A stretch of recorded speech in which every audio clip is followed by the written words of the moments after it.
Salve, salve meus amigos, tudo certo com vocês? Lucas Tadiotto aqui para mais um conteúdo nesse vídeo trazendo as análises dos jogos dessa terça-feira, dia 29 de julho de 2025.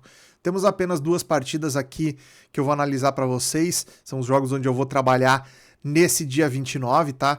Temos aqui pelo Campeonato Brasileiro o Grêmio contra o Fortaleza e pela Copa do Brasil, Botafogo e Bragantino. Esse é o primeiro jogo que eu vou conversar com vocês aqui. Antes de conversar sobre esses jogos, queria pedir para você que não é inscrito aqui no canal que por favor se inscreva, dê essa moral aí pra gente.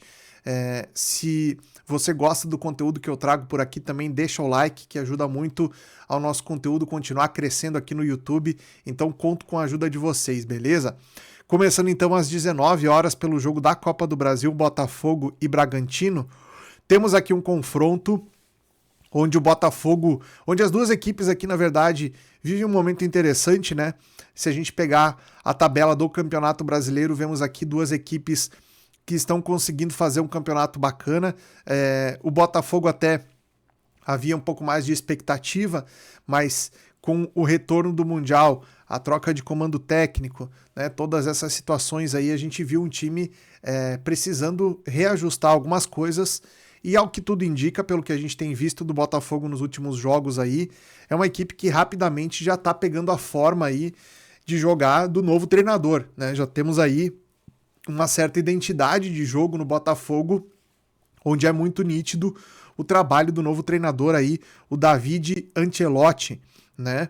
Então, a partir daqui o que a gente deve ver é uma sequência interessante do Botafogo continuando a crescer dentro da temporada do ponto de vista técnico e tático também, e isso vai passar também por uma boa campanha na Copa do Brasil, né? Vai enfrentar o Bragantino, que é uma equipe que veio desde a primeira fase da Copa do Brasil. A gente vai falar um pouco do retrospecto das equipes aqui logo em seguida, mas o Bragantino que no Campeonato Brasileiro também vive um bom momento, faz um campeonato acima da expectativa, disputa ali na parte de cima da tabela, inclusive brigando de igual para igual contra equipes com um orçamento e com uma estrutura muito maior do que o próprio Bragantino, né? Então vale a pena a gente ficar de olho aonde que essas equipes conseguem chegar na Copa do Brasil, né? Levando em consideração que muito provavelmente para título do Campeonato Brasileiro fica um pouco complicado já para os dois times aí alcançarem a disputa pelo título, embora ainda tenha muito Campeonato Brasileiro pela frente, né? Mas a Copa do Brasil é um campeonato que, além de pagar muito bem para os times que vencem essa competição, dá uma vaga direta para a Libertadores, o que já ajuda demais no planejamento do clube para o ano sequente, né? Então, a gente precisa levar em consideração que várias dessas equipes do Campeonato Brasileiro irão priorizar a Copa do Brasil como uma das competições possíveis de serem ganhas aí no segundo semestre de 2025. Então vamos ficar de olho se esse é o caso de Botafogo e Bragantino. Pegando um pouco o histórico dessas equipes, né? A gente vai aqui para a fase que a gente está hoje, que são as oitavas de final da Copa do Brasil, onde a gente tem aqui o confronto entre Bragantino e... A gente tem aqui o encontro entre Bragantino e Botafogo. Pegando aqui o histórico do Botafogo, né? Ele venceu na terceira fase da competição o Capital de Brasília, né? Venceu por 4-1 e garantiu sua classificação. Então, o Bragantino foi daquela turma que entrou na terceira fase da competição. Aliás, o Botafogo, né? Entrou na terceira fase da competição. Venceu por 4-1 no agregado, né? 4-0 no primeiro jogo e 1-0 perdeu para o Capital no segundo jogo e classificou com um agregado de 4-1. Já o Bragantino pegou lá na primeira fase o Souza da Paraíba, né? Vamos voltar aqui embaixo para ver o retrospecto do Bragantino. O Bragantino pegou na primeira fase da competição, pegou o Souza da Paraíba.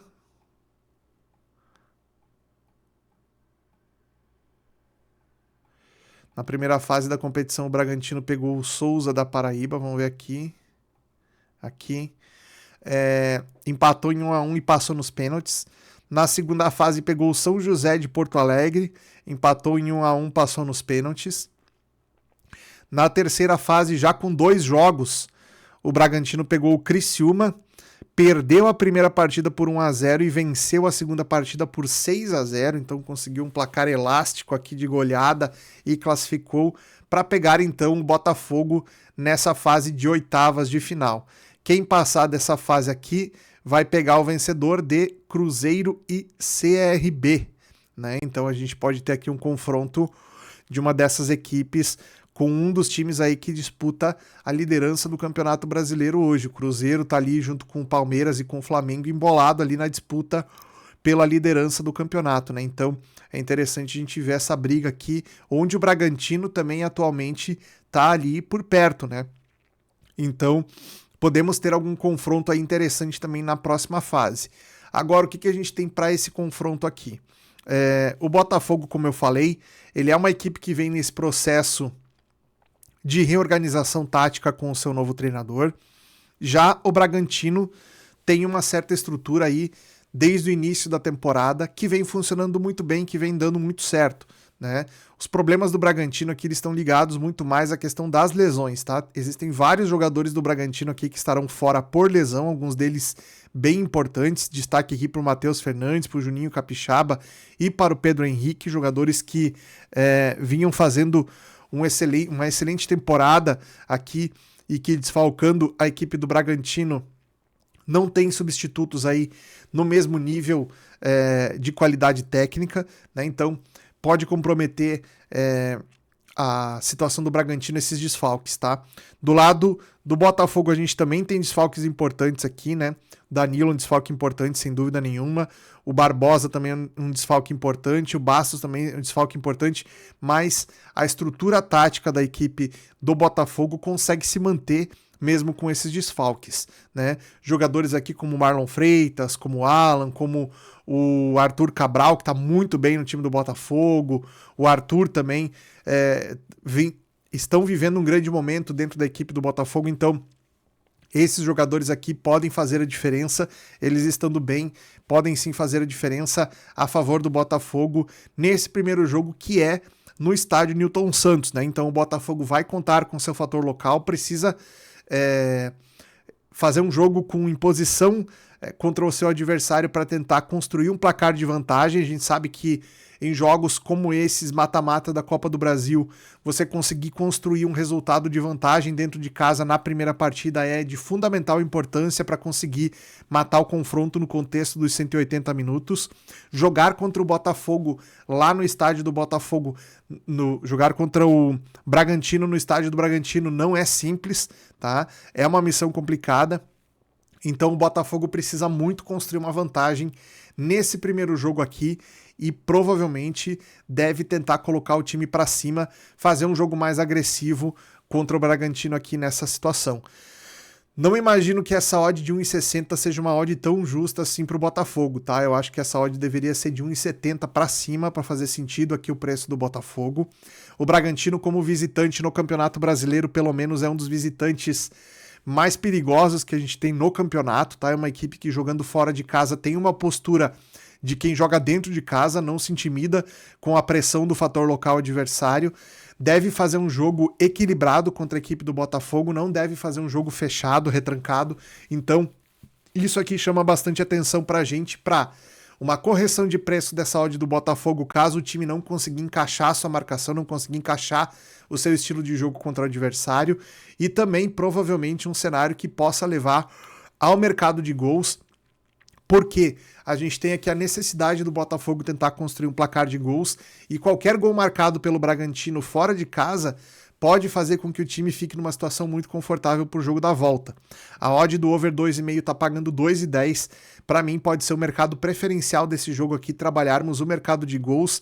Nem sempre esse contexto ele aparece nos jogos de ida dessas competições, a gente pode ter um cenário mais overs, principalmente no jogo de volta, tá? Então, Caso você não veja a possibilidade de explorar o mercado de gols nessa primeira partida, pode ter certeza que na volta provavelmente a gente vai ter um cenário um pouco mais aberto para gols, tá?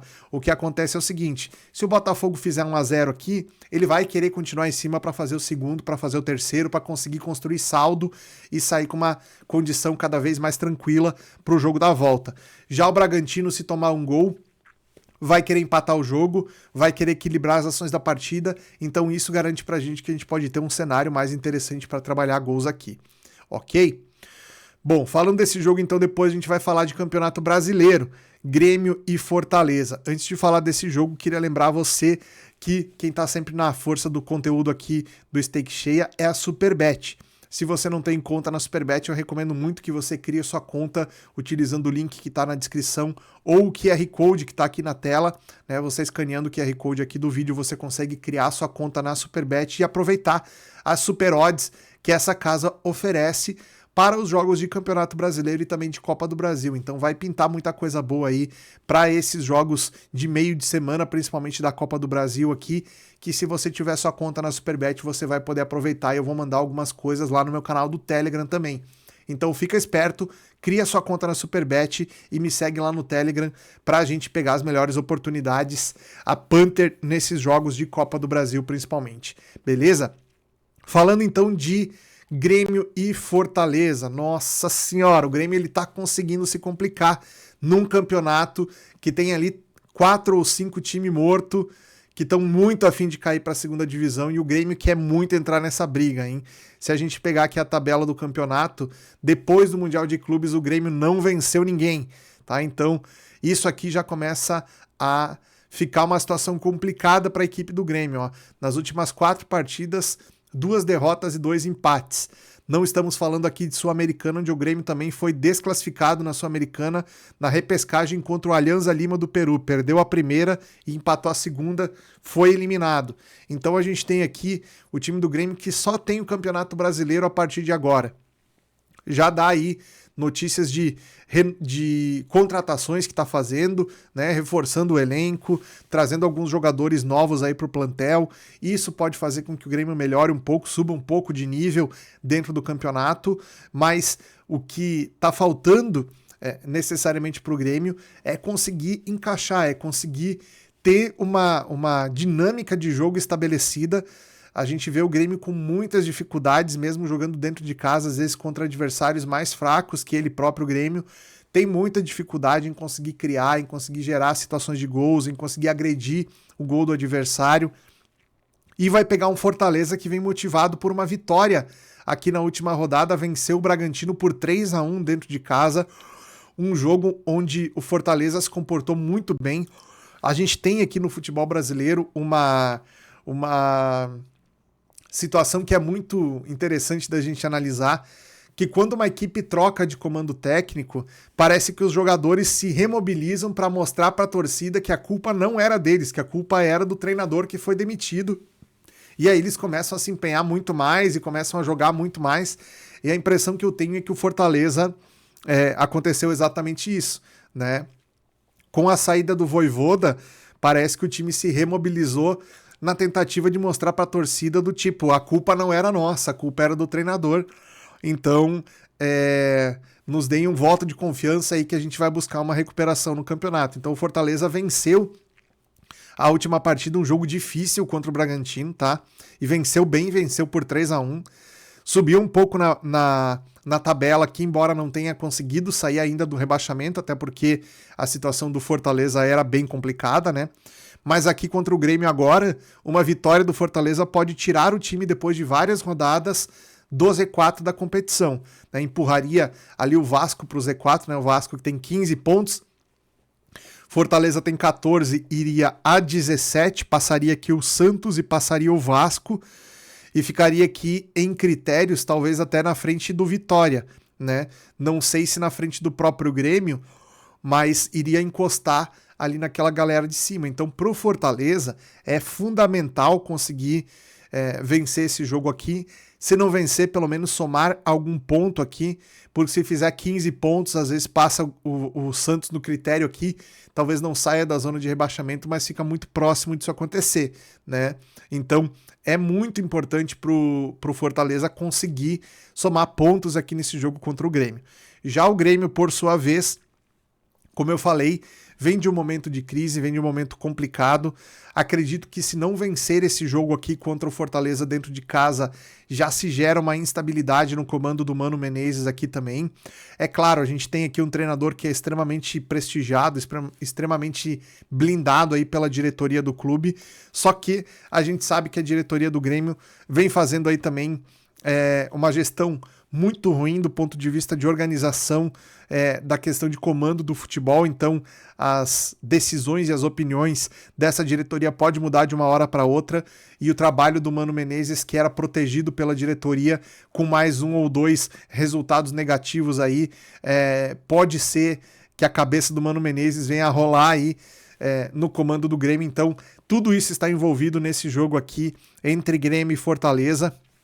Não sei se já os reforços do Grêmio terão condição de estrear, né? O Grêmio contratou um centroavante e contratou um zagueiro, né?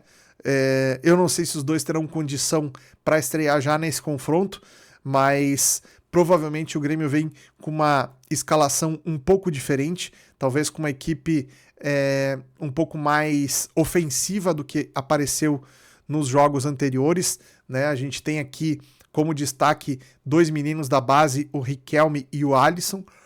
Os dois foram titulares nos dois jogos passados e fizeram boas atuações, então é bem provável que eles voltem a ser titulares nesse jogo aqui contra a equipe do Fortaleza, né? Então teremos aqui a possibilidade de ver o Grêmio mais ofensivo, mais agressivo, tentando buscar pelo gol, tentando pressionar o adversário e muito naturalmente também deixando bastante espaços aqui para a equipe do Fortaleza, que é uma equipe muito forte de contra-ataque, né, com o Breno Lopes de um lado, com o Marinho do outro, aqui jogadores que têm bastante velocidade, possam explorar esses espaços e a gente tem um jogo interessante para over, tá? A minha primeira sugestão para vocês é correção de preço. A gente pode ter um lay ao Fortaleza e um lay ao Grêmio, dependendo da postura das duas equipes, né?